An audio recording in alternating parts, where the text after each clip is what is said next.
Hi hello नमस्कार. आता तुम्ही म्हणाल की ऑमलेट कोणाला नाही जमत, ऑमलेट तर सगळ्यांनाच जमतं.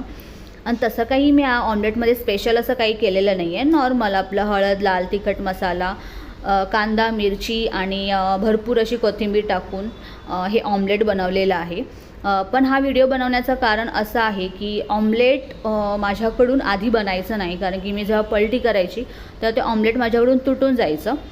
बट आता माहिती नाही, आता सवय झाली आहे कदाचित, कारण की प्रत्येक आठवड्यामध्ये एकदा तरी ऑमलेट बनवलंच जातं घरी.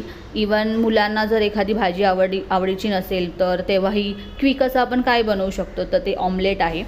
पण आत्ता तुम्ही पाहू शकता जसं मी तव्यावर टाकते आणि खूप छान असं माझ्याकडून ते ऑमलेट पूर्ण अख्खच्या अख्खं पलटी होतं आणि ते मला खूप आवडतं, म्हणून मी हा व्हिडिओ केलेला आहे.